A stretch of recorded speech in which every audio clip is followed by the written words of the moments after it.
According to some Buddhist scriptures, like the Jigala Sutta, human rebirth is extremely rare.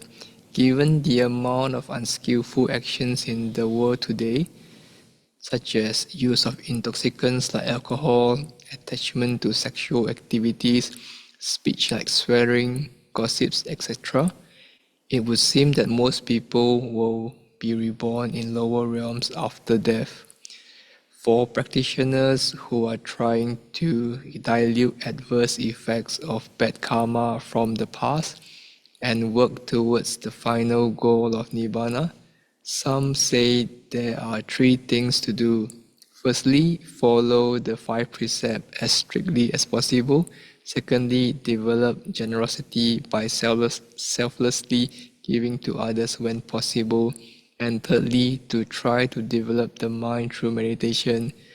Is it true? And does Lumpo have any other advice for householders who are working towards the final goal and have the aim of remaining in planes of existence where they can progress on the Dhamma path?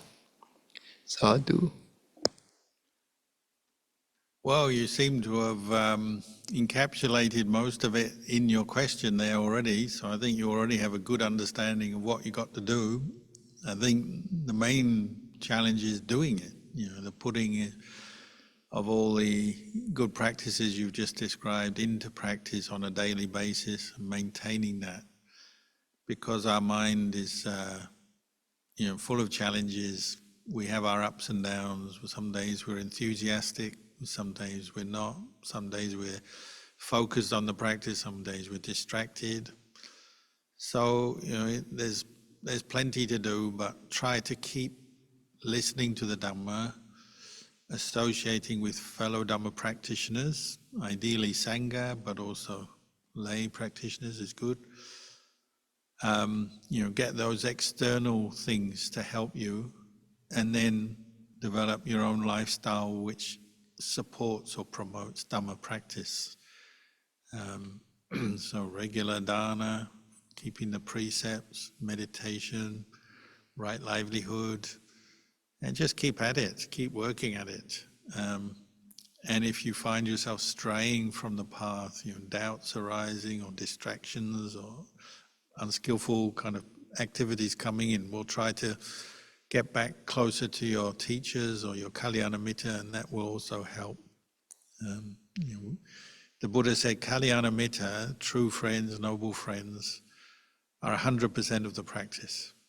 So it's only a Pacceka Buddha, a very rare kind of enlightened being, who can do it on their own. Everyone else, we need Kalyana Mitta. So don't neglect true friends, Dhamma teachers, and so on. They'll help you all the way. Sadhu Lumpo. The second question has two parts. First part, I have heard that in Anapanasati Sutta, Buddha said that we have to sit in lotus position to keep our upper body straight, but other meditations can be done in any position. Does that mean we cannot do Anapanasati sitting on a chair? No, he's given you the ideal, as so much of the teaching in the suttas is very kind of simple, not a lot of explanation, and it gives you ideals to follow, but doesn't make it impossible if you can't meet that particular ideal. Because, say, the ideal of sitting in full lotus, if you've ever achieved that, you'll probably agree it is a very good posture to sit meditation in. It's very stable, your back does become quite straight, your body becomes very firm. And so many people find it supports them in entering states of samadhi and training themselves. But most people, I think, over time, especially as they get older, find it harder to do. Not everyone, but many people find it challenging, hard to keep up. So maybe they go down to half lotus or cross-legged or other postures, or even sitting on a chair. You have to remember, we're training the mind. Ultimately, we're training the mind to know the body, but it's the mind that knows the body, and it's the mind that's training in the Noble Eightfold Path. So just because you're sitting on a chair doesn't mean to say you can't train your mind. You know, your mind is with you on a chair, sitting, standing, walking, sitting in full lotus, sitting in half lotus, sitting in just cross-legged. The important thing is to find a posture that you can manage, and you know, again, experiment, try it. If you can try using the full lotus, good, but if you can't manage it, fine, never mind. You do the best you can with the body you've got. And the important thing is, if you're practicing anapanasati, is to train in observing the in and out breath more and more, being mindful, paying attention to the breath. And you'll notice when you're with the breath, your mind absorbs in the breath, where you're no longer very aware of your posture. So you want a posture that's stable, steady, that you can maintain. But once you absorb into the breath, you forget your posture, because your attention is turned inwards to the mind. So then, you know, even if you were sitting on a chair, that would be fine. But, you know, experiment, see what you can do within the limitations of your own body, and how supple and how much pain you experience. Just experiment with all that. Sadhu Lumpo, the second part of the question. When I do anapanasati, I noted some instances I go into a state that I don't feel the breath, but the mind does not have any thought. When I come out of that, sometimes I am not sure if I was asleep, but sometimes I am sure that I was not sleeping, but the mind was just blank. Please advise what I should do when that happens. Yeah, to be honest, listening to your description, it doesn't sound like samadhi, it sounds more like dullness, which is a very common problem for most meditators. Because you're sitting still, there's not much external stimulation, you're turning to the breath, and maybe you start to feel more relaxed, more calm, which is good. But because of the lack of stimulation, then the mind just turns off a bit. Because you're feeling calm, relaxed, then the mind goes either to sleepiness or dullness, meaning you're half awake, but you're not fully mindful. If you are truly in samadhi, you don't lose your mindfulness, because by definition, samadhi is the continuous presence of mindfulness. So you're not sleepy, you're not dull, you're not restless, you're not caught into different unskillful moods and thoughts, what we call the hindrances. You're there, you're aware from moment to moment to moment. So if you are entering a state of samadhi where your mind becomes very one-pointed, focused, concentrated, or you withdraw from that state, you know. There's no question, no doubt whether you're sleepy or not. You know, these are all a sign that perhaps your mindfulness is slipping as you sit there longer, you're just in a state of dullness. So sometimes it's good to take a few deep breaths, re-establish awareness, open your eyes perhaps, test yourself to see if you're really mindful, rather than just endlessly sitting there dull, because it can become a habit that every time you sit, you just go dull, which is not good. You're not going to gain much insight or further your practice that way. So try not to fall into dullness or drowsiness. Sadhu Lumpo, the next question. Dear Ajahn Kalyano, thanks so much for the insightful talk for our reflection this last quarter of the year. May I know how can I work towards a middle path for fulfilling my wishes and deceased wishes in planning for a wake at the best possibilities? I was discussing with my partner last night on how our wake should be.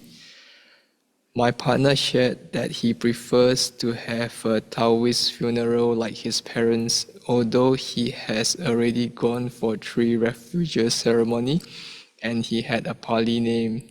From this, I see that he is being filial as he hopes to fulfill his parents' wishes, and also not letting me down as I invited him to go for 3 refuges under the Triple Gem. From this discussion, I see that funeral itself is really more for the living ones, as the deceased has already passed away. As much as I hope he can have a Buddhist funeral rites as I am concerned, I have fears in attending Taoist funeral, seeking your guidance on this, Ajahn. The first and obvious thing is, after you're dead, you're not going to know. It doesn't matter. You're dead. So you're right. In a way, a funeral is for the living, isn't it? For you personally, I don't know how long you've got. You may have many years ahead of you in your life. So put all your effort into developing the Buddhist path would be my suggestion. Sila, Samadhi, Panya, mindfulness, wisdom, kindness, compassion.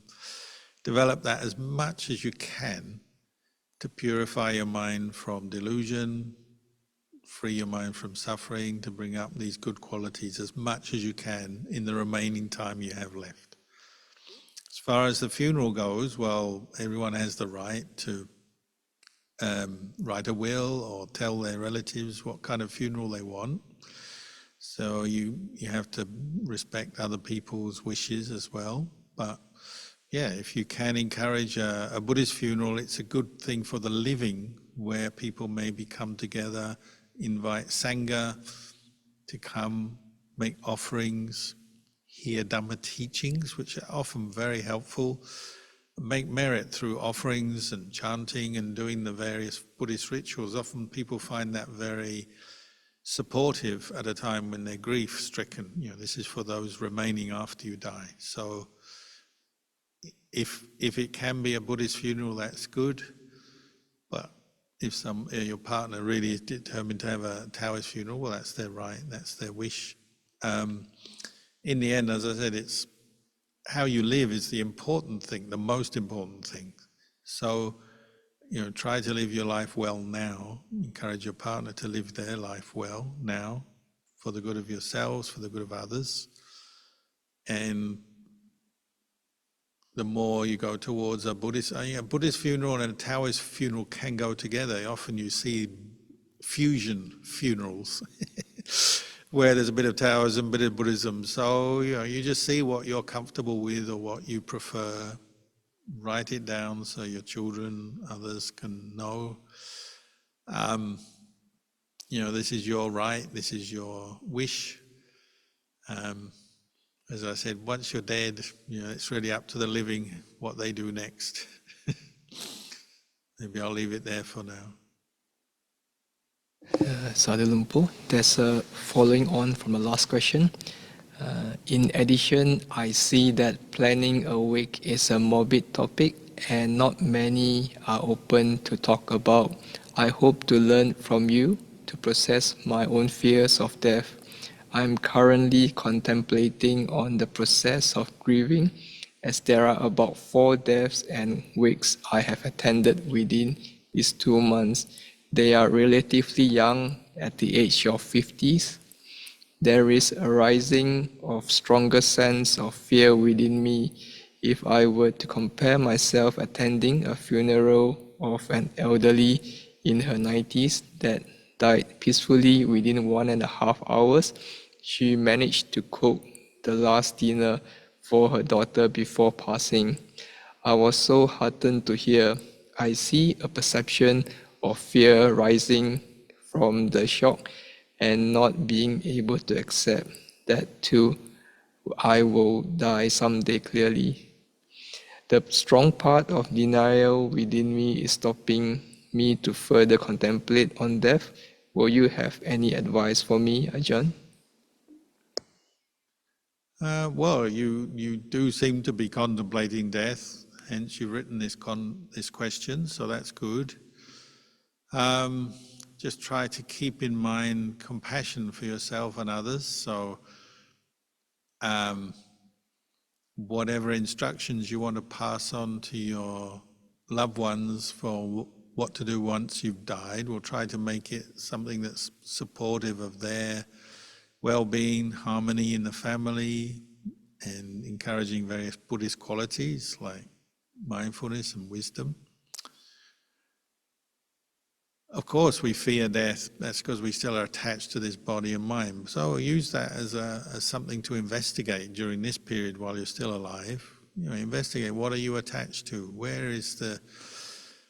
is the problem here? Everything we say we own in this world, we don't own. When you die, you leave it all behind. You leave this body behind. You leave your home behind. You leave your family members behind. So this sense of ownership is actually a delusion. That's something to investigate now while you're alive, and practice letting go. If you're angry with someone, let it go. Remind yourself, I'm going to die soon, let it go. I don't want to die with an angry mind.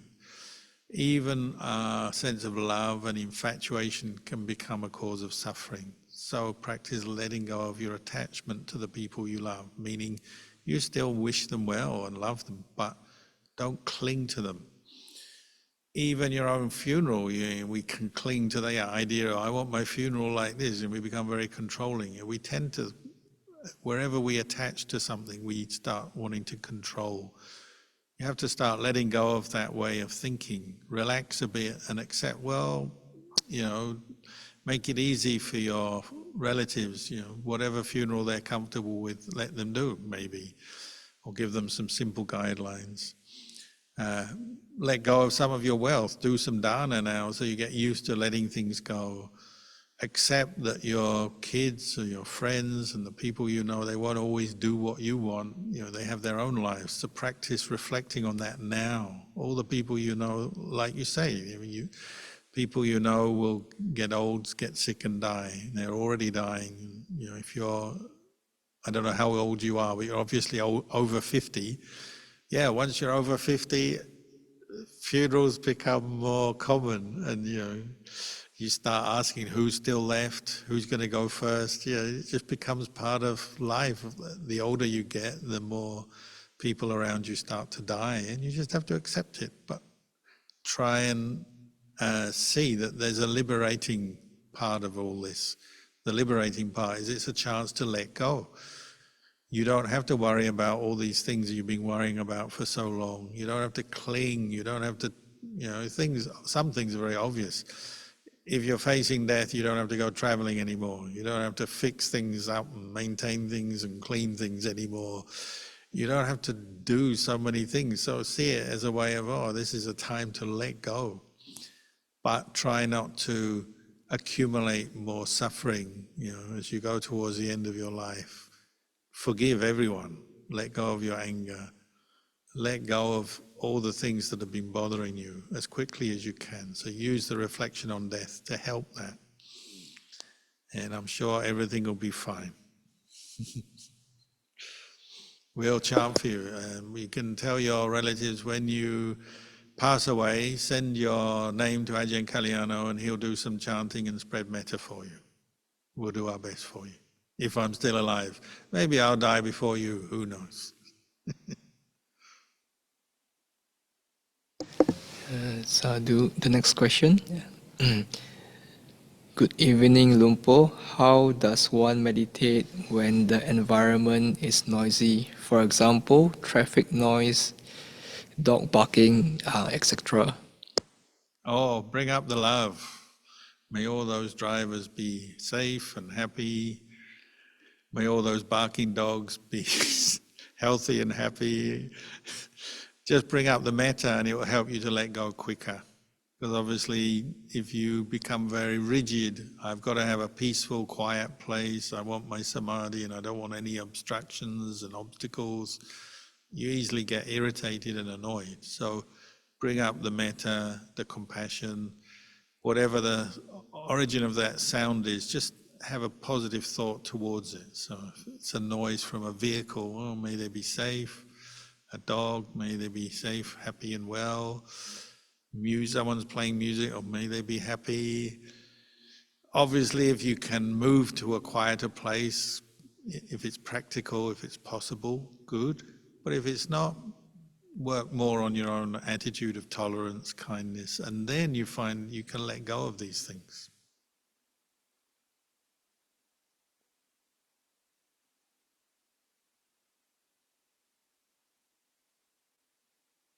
Sadhu Lumpo, the next question.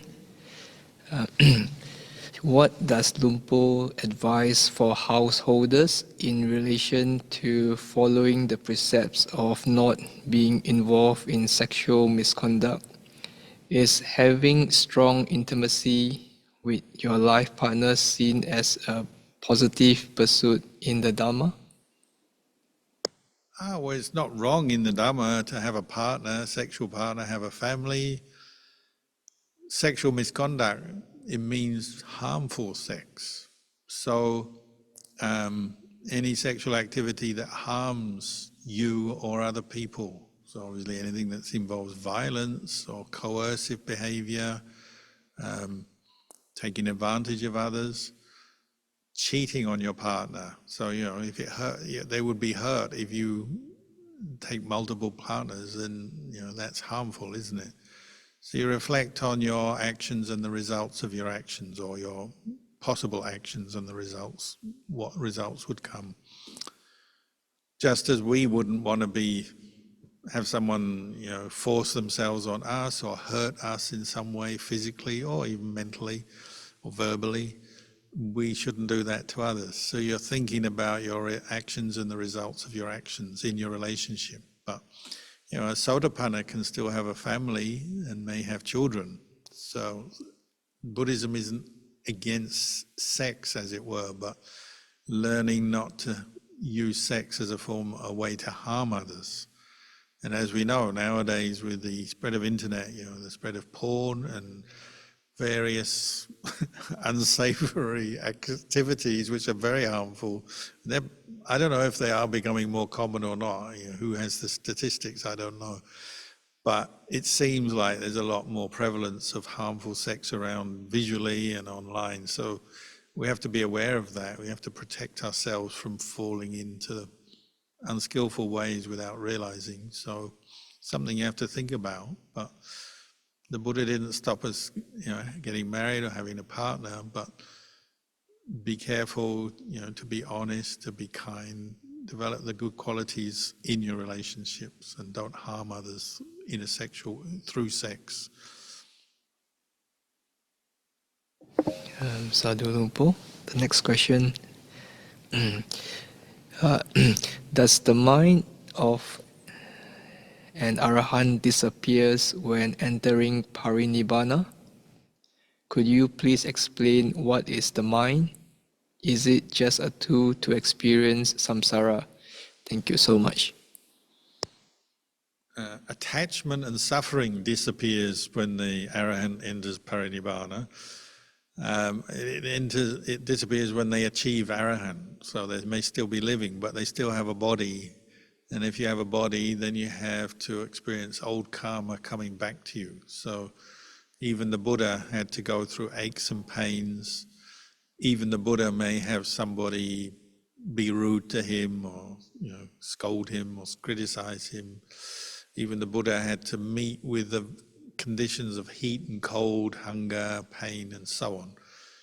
But his mind didn't create any suffering because he wasn't attached to these. He didn't create craving or attachment out of these experiences. He just knew them as the way of the world and the way of the five khandhas. That's the difference. But once the Arahant dies, that's all gone. Their khandhas are gone. So then they don't have any suffering. There's no more sense of self. There's no more rebirth, no more karma. So it's the highest happiness, the highest peace, it's the highest emptiness, meaning empty of self, empty of attachment, empty of suffering. So the mind is this quality of knowing. It's just a natural element of knowing that doesn't, of the mind of an Arahant has no owner. The mind of an unenlightened person, there's a sense of ownership. My mind, my thought, my feeling, my this, my that. The Arahant doesn't have this sense of ownership anymore. So it's like the mind is just dissolved back into wherever it came from. But what that is, it's hard to explain, because as soon as you put words on it, it doesn't do it justice. So the Buddha didn't really say what it is, he just said what it isn't. That's a better way of looking at it. So what it isn't is it's no more birth, no more aging, sickness and death, no more suffering, no more attachment, the unborn, the uncreated, the undying. And really you have to experience it through the practice. So keep practicing. Sadhu Lumpo, is there any final question before we end tonight's Zoom session?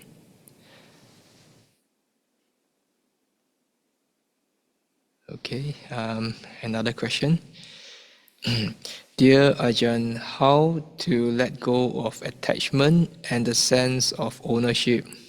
Also, how do we let go of the mind that does not accept suffering and starting accepting the first noble truth in things and situations? Well, the whole of the path of Buddhist path, the Noble Eightfold Path, is helping you to achieve what you want. Letting go of attachment through this sense of ownership, how to view the world as it is, to see the truth of the way things are. The whole of this path is aiming for that and helping you to get there. So I'm not sure there's one sort of simple word or phrase you can say that will help you let go of attachment. But, Ajahn Chah used to say, you attach and then you suffer, or when you're suffering, it's because there's some attachment there. So it's like a clue, a way of investigating. If you're feeling any kind of mental stress, suffering in any way, it could be obsession and addiction, wanting something, it could be a not wanting something, aversion, irritation, hatred, it could be confusion, chaos. In short, we call this greed, anger and delusion. If you notice that, then there'll be some suffering coming up. Sometimes we're suffering, we don't even realize it. But once you start paying more attention, turning your attention inwards to observe your mind, you notice suffering. Suffering, what is suffering? It's painful feeling, it's irritation, agitation of mind, discontent, not peaceful. There's ways you can describe it, but these are things you start to notice in your mind as they are coming up. It's not just a theoretical thing anymore. Now you're actually observing for yourself. And then you have to see, well, what is the attachment? What is the cause and effect leading up to this suffering? What am I attaching to? How is this affecting me that leads to the suffering? So it's almost like unraveling something, clearing away and seeing more with more insight what's going on in your mind. So, like we've been talking tonight quite a bit about death and the death process and funerals and attachments to death and the fear of death. Well, that's suffering, isn't it? As long as you're attaching to something, you fear death. What are you attaching to? Well, you attach, number one, this body. You don't want people to hurt your body. You don't want to get ill. You don't want things to go wrong with your body, because that would lead to death. So why do you suffer? It's because you're attaching or identifying with this body as a self. So the Buddha said, well, look at that, take it apart and ask yourself, what is this body? Is it really something that I own? It's made up of parts and elements, chemicals and physical elements.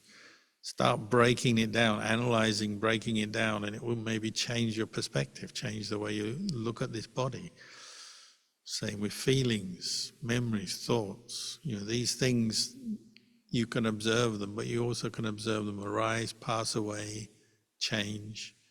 You can observe how they're conditioned, and then you're seeing, if I attach to this perception, maybe it will make me suffer. If I let go of that attachment, then the mind is free.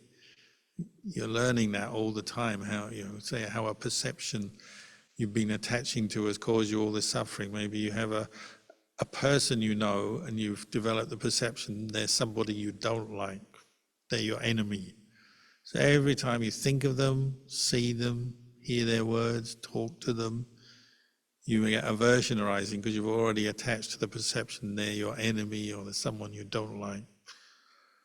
Sometimes we have to question that, you question your perceptions. Oh, is this really true? I call them my enemy and I always think negative thoughts when I think about them or see them or hear them. Is that really true? Do they have any good in them? Oh, maybe they've got some good in them, and you start educating yourself. You change this perception from being one of very negative to a more balanced one. Okay, they have some faults, but they've done some good as well. As you investigate this attachment, gradually you're changing. And you think, oh, okay, this guy, I don't like him much, but he's also done some good. Maybe I can be with him. And your whole attachment has changed then, hasn't it? That's a perception changing. All of this we have to investigate. You can't just do it in one snap of the fingers, although we like to talk like that about, in the time of the Buddha, the monk who gets enlightened just with one shave of the head becomes enlightened. It's a nice talk, but actually most people it's going to take a bit longer, more effort. So prepare yourself for that, practicing to let go of attachment for the end of suffering. It's probably a lifetime's work. So the quicker you get into it, the better. So maybe that's a good note to end on tonight.